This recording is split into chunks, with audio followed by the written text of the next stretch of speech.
and gentlemen, what is going on? It is your boy Jay Brown here with the Wrestling Fray, and as promised, to celebrate 50 subscribers, we are doing one night of the original show, FRAY4ALL.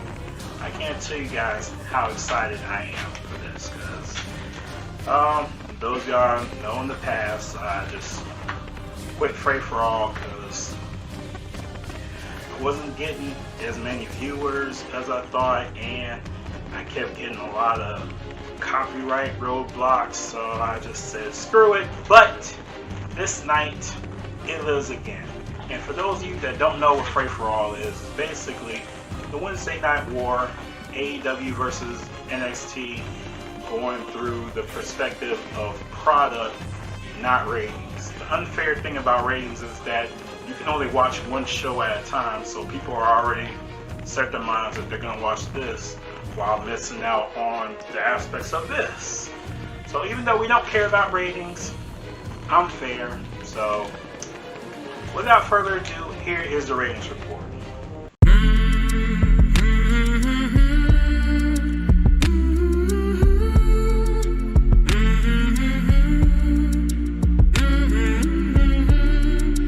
Now that we got that out of the way, let's get started.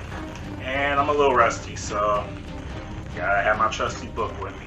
So we're gonna start with AEW, of course. The first match they had was for the TNT Championship. It was Cody versus Eddie Kingston. And I must say, that fiery promo that Kingston gave when he came out there was amazing. I was thrilled about it. He was talking about surviving alcoholics and junkies, and then talks bad about Arn Anderson and pretty much said Tony Khan hired him to kick Cody's ass or something like that.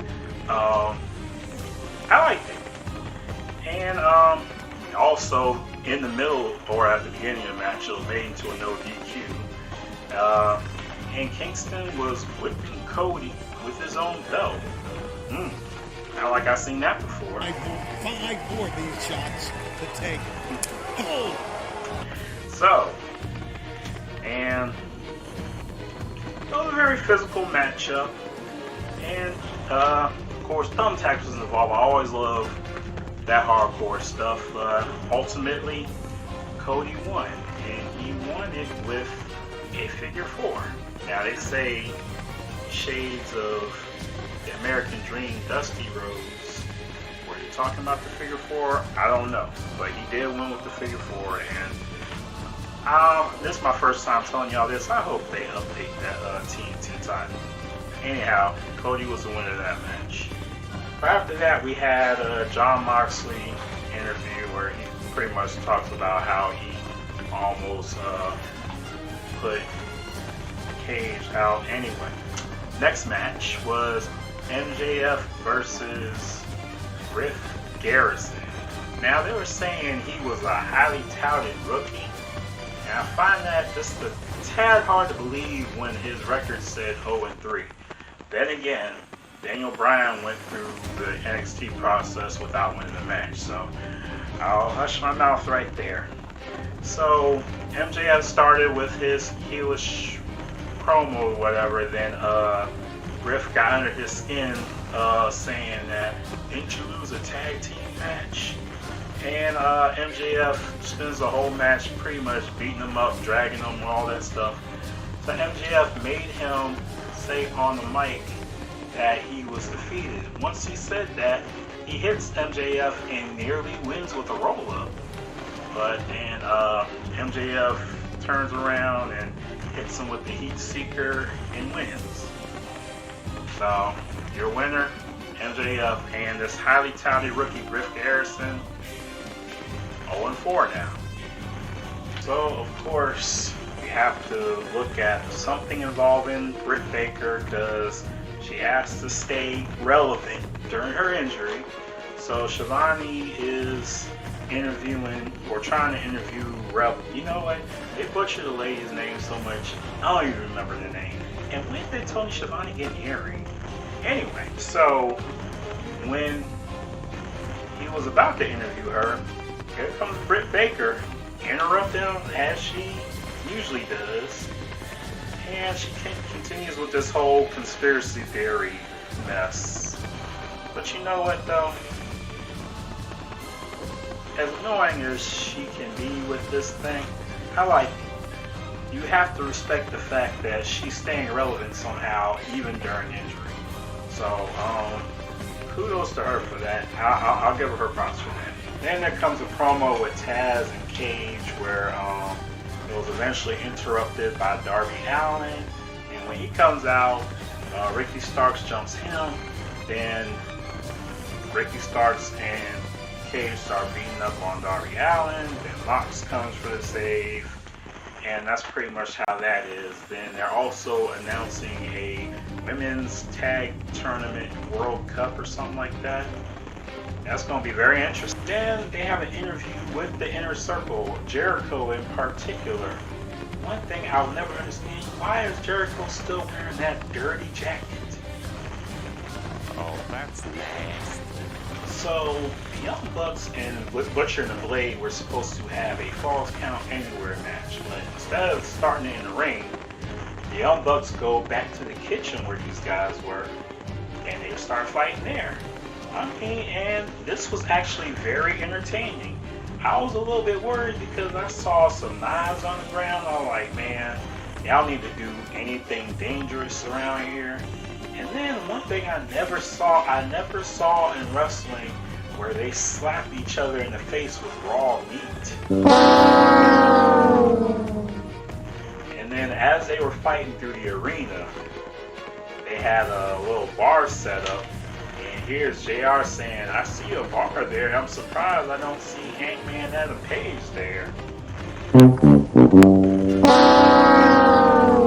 And you know what? They actually made it to the ring. And when they made it to the ring, what do you see? You see Young Bucks do what the Young Bucks do, and that is super kicks. Oh shit, here we go again. Yet and still, this was a great match, and I thoroughly enjoyed it. Especially when they did dives off the top scaffolding or whatever onto tables and simultaneously pin the Butcher and the Blade. Your victory goes to the Young Bucks. Great job, guys. And they have to continue to make Lance Archer look like a badass by having him needlessly beat up what looked like a bunch of nobodies. I've never seen these guys before, but yeah. But I guess that's the way to continue to have him look like a monster. Give him another shot at the TNT title, I would say, but just build him up some more. This dude, he's a monster. Use him as a monster. Next we have Diamante versus Ivelisse. Now, there was nothing very showy about this match. This was actually a straight up match between two women. And I'll be honest with you, this was a breath of fresh air because you can tell these women are very talented and very physical. And we know how we all feel about the AEW women's division. I can see that they're trying now. It's not as boring as it used to be at all. Because, like I said, there was nothing showy about this match, but it was pretty good. And it's the first time in a long time I've seen a cravat used in a match that didn't involve an English or European competitor. I thought that was very interesting. And of course, Diamante wins with what else? A roll up. Oh shit, here we go again. Another thing I didn't understand, during that women's match they had a promo with Swole. I don't know why you would have that in the middle of the match. Anyway, moving on, we had Five versus Hangman Adam Page. And you know what? This match wasn't bad at all. I did not know Page was 12-2 in the year 2020. That got away from me. And of course, during this match, the Dark Order was at the top of the ramp and just stalking or whatever. Page wins decisively, actually, even though it was a good match. Page wouldn't win. Then, let's see, Dark Order, Page wanted the Dark Order to come into the ring. But before they did that, here comes Colt Cabana and Brody Lee. So Brody Lee gets in the ring, talks to Page, and he's all like, I want to give you an opportunity to join the Dark Order. Then Page was straight up, look, I appreciate it, but I'm not moving to join the cult right now.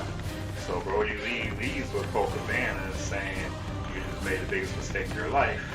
So the Dark Order goes in there. Page fights well, but is outnumbered until MTW comes out and fights the rest of the Dark Order off, and they bring some beer, and then Kenny Omega comes super late. I'm a little confused with this whole ordeal because I always thought it would be Hangman Adam Page getting the heel nod. It looks like they're leaning that towards Omega. So I'm not sure how that's going to play out in the future, but I guess we should see. And next up you have the main event, which is Jungle Boy and Luchasaurus versus Jericho and Hager.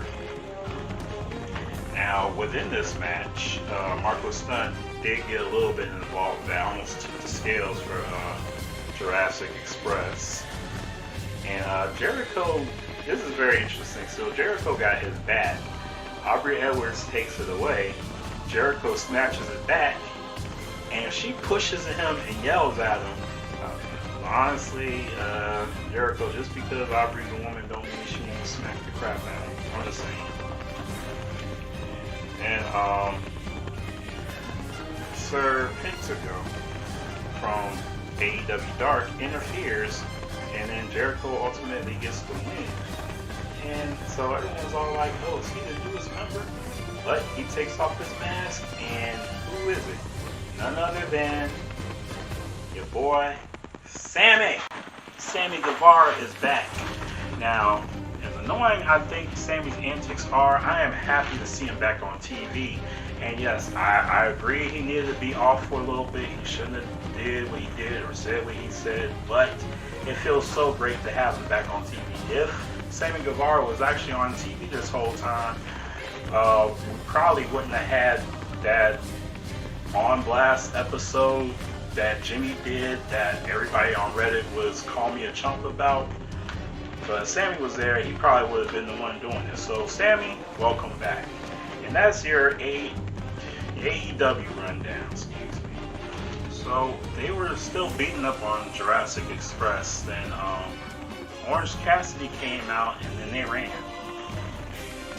I don't know, that was kind of weird. I mean, yeah, the best friends was with him, but I'm thinking like they were still outnumbered. Why they had to run? Anyway, that's what folks do. So the results from AEW. Best promo, I put MJF. Best segment, I put the return of Sammy Guevara. Best match, I put Young Bucks versus Butcher and Blade because it was very exciting. Best storyline right now, I would still say the situation between Inner Circle and Orange Cassidy, or Jericho and Orange Cassidy, so to speak. That seems to be the strongest storyline going on right now. Alrighty. Now for your NXT rundown. NXT starts with a big announcement from Keith Lee. Gives homage to his late trainer, and then he announces that he will continue to be NXT champion, and just, I guess, so everybody will have an opportunity, he relinquished the North American Championship, and there will be a ladder match at TakeOver to determine the new champ. Now we start off with the first match, which was Dexter Lumis versus Killian Dane. Very physical match. I wouldn't say too much about it. Why does Dexter Lumis have to have an addiction type team? How do you prove it though? That makes me curious. Anyway, but let's win about submission. So Roderick Strong had Dexter before. Originally supposed to be Roderick Strong, and it ended up Bronson Reed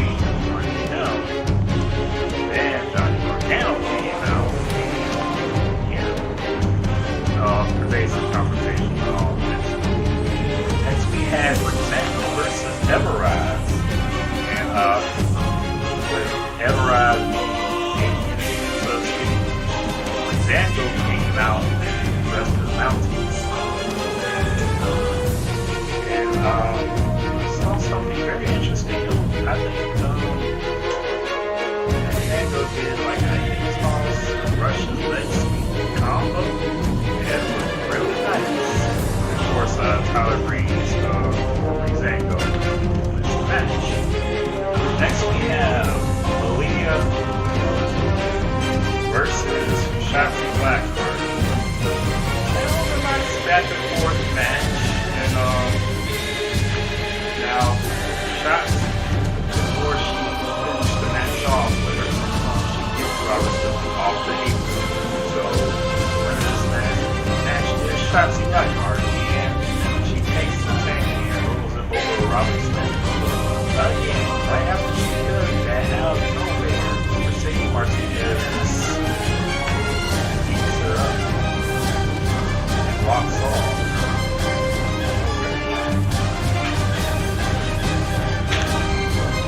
This is a fast match. Next we have the triple threat of Gargano, Strong, and Reed.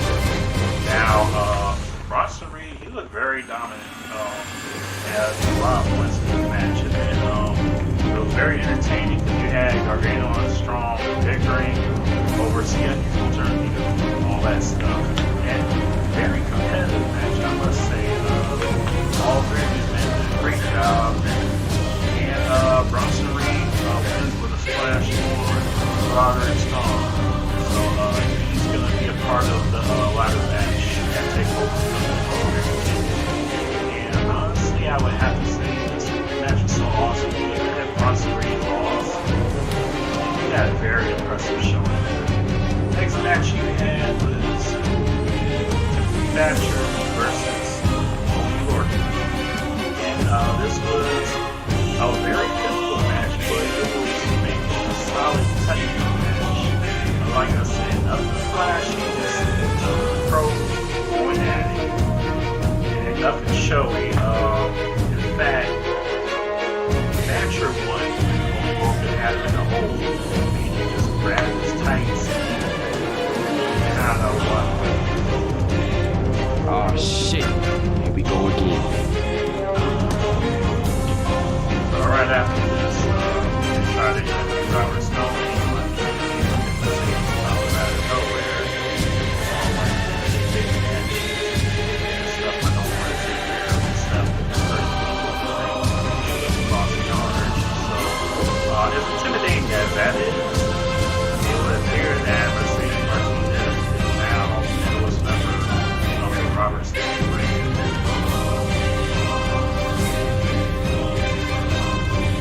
Next up, we have the main event. That was Karrion Kross versus Dominic Dijakovic. I was actually excited about this match. I must say, I'm only used to seeing like dominant or squash matches from Karrion Kross, but this has to be the most offensive effort I've ever seen from him. Yeah, Dijakovic really gave it to him, but ultimately Kross would get the upper hand when he pretty much smashes Dijakovic's head into the steps. Now, mind you, he could have won by countout, but he decided to drag Dijakovic into the ring and start to pound on him. It got so bad that Keith Lee came out and urged Dijakovic to stop the match. Dijakovic says, no, it's my call. That was that cross jacket. He hits him with that and it's over. And still a dominant win, even though he had to use more offense than anticipated. And that is your NXT rundown.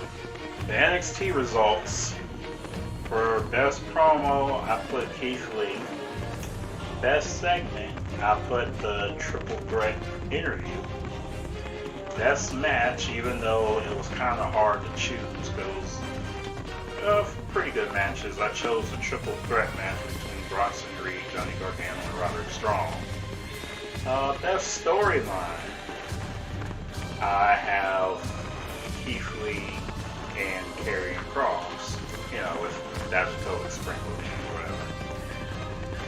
And so with that being said, let's see who won Fray for All.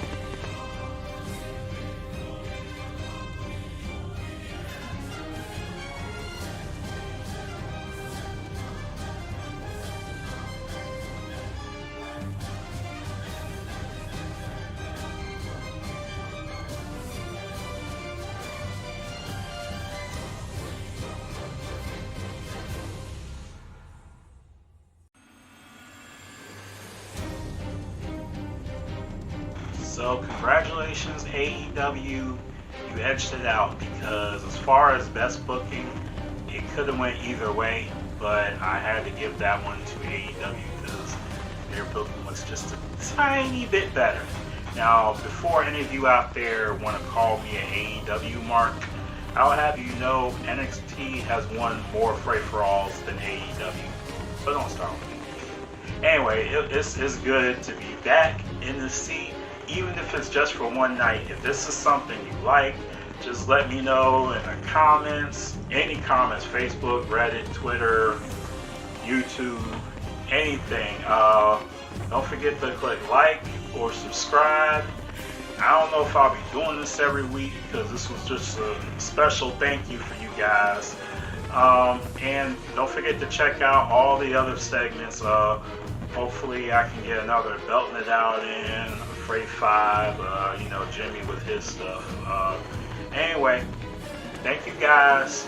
Thank you for everything. Thank you for 50 subscribers, which I think we're at 52 now, which is amazing. Thank y'all so much. I love y'all. Good night.